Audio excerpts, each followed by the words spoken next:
Brazil के soybean कारोबार से इस समय एक जो खबर सामने आ रही है कि दुनिया के प्रमुख सोयाबीन निर्यातक देशों में शामिल ब्राजील अब सोयाबीन की सप्लाई चेन को ज्यादा पारदर्शी और भरोसेमंद बनाने की पूरी तैयारी कर रहा है।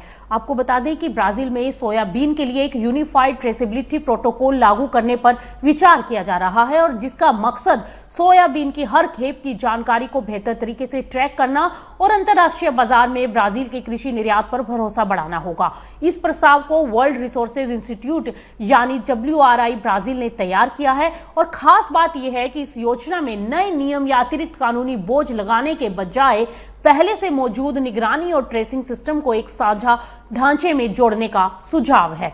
फिलहाल ब्राजील में वनों की कटाई की निगरानी और कृषि उत्पादों की ट्रैकिंग के लिए कई अलग अलग प्लेटफॉर्म और सिस्टम मौजूद हैं, लेकिन इनके स्टैंडर्ड्स और जांच के तरीके अलग हैं। इससे विदेशी खरीदारों और निवेशकों के लिए समझना मुश्किल हो जाता है कि कोई सोयाबीन खेप पर्यावरणीय नियमों का पालन कर रही है या नहीं।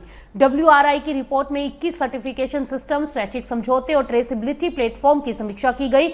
इसमें वनों की कटाई के स्टैंडर्ड, सप्लायर की निगरानी और ऑडिट प्रक्रिया में बड़े अंतर सामने आए हैं और अब प्रस्ताव ये रखा गया है कि सोयाबीन की ट्रेसेबिलिटी को सीधे खेत या फार्म स्तर तक पहुंचाया जाए। साथ ही ट्रेडर्स, कोऑपरेटिव्स और सरकारी प्लेटफॉर्म को एक साझा डिजिटल सिस्टम से जोड़ा जाए और व्यापारिक दस्तावेजों के लिए एक समान स्टैंडर्ड तैयार किया जाए।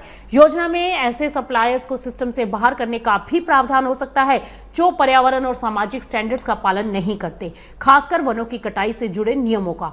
इस पहल से ब्राजील को यूरोपीय संघ के EUDR यानी EU डिफोरेस्टेशन रेगुलेशन जैसे सख्त अंतर्राष्ट्रीय नियमों का पालन करने में मदद मिल सकती है।